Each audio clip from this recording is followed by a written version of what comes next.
वसंत रूप वर्णन। वह भौरे के समूह से सुशोभित खिली हुई आम की मंजरियों तथा सरस कोपलों से खिले हुए वृक्ष की भांति शोभायमान हो रहा था। उसके नेत्र खिले हुए लाल कमल के समान रसमय तथा उसकी नासिका संध्याकालीन उदयमान चंद्रमा के टुकड़े की भांति सुंदर थी। उसके कान शंख की भांति थे।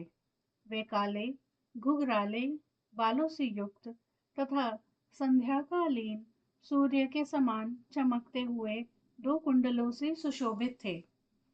उसकी गति मतवाले हाथी के समान थी तथा उसका हृदय स्थल विशाल था। उसकी भुजाएं मोटी, पुष्ट और विस्तृत थी। उसके दोनों हाथ कठोर थे। उसके उरु, कमर और जंघे सुंदर, गोल और सुडौल थे।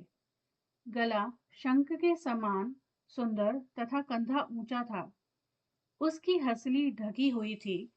वक्षस्थल मोटा था एवं वह सभी लक्षणों से परिपूर्ण था। इस प्रकार से परिपूर्ण वसंत के उत्पन्न होने पर सुगंधित वायु बहने लगी तथा वृक्ष भी पुष्पित हो उठे। सैकड़ों कोयलें मधुर पंचम स्वर में कूकने लगी तथा सरोवर विकसित कमलों से युक्त हो खिले हुए कमलों वाले हो गए। उसे उस प्रकार से उत्तम रूप में उत्पन्न हुआ देख ब्रह्मा जी ने मधुर वाणी में कामदेव से कहा, हे कामदेव, यह तुम्हारा मित्र सदा तुम्हारा सहचर होगा और सदैव तुम्हारे अनुकूल कार्य करेगा। जैसे अग्नि का मित्र वायु सर्वत्र उसका उपकार करता है, उसी प्रकार तुम्हारा यह मित्र सदैव तुम्हारा अनुगमन करेगा।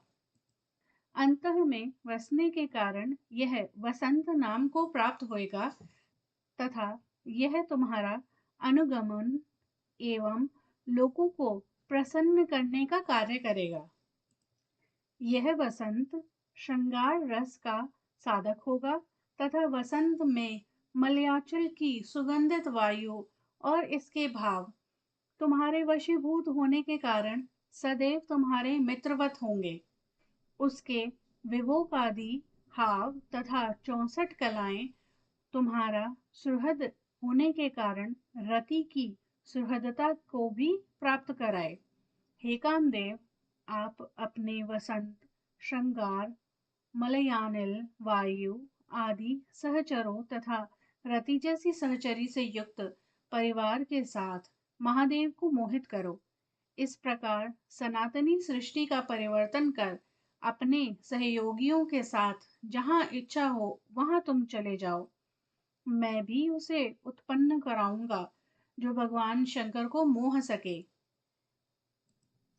ब्रह्मा जी के ऐसे कहे जाने पर कामदेव प्रसन्न हुआ और अपनी पत्नी, सेवक तथा गणों के साथ जहां भगवान शंकर रहते हैं वहां वह कामदेव भी चला गया। उसके बाद ब्रह्मा ने मरीचि, अत्रि आदि ऋषियों के सहित दक्ष से मधुर वाणी में ये कहा,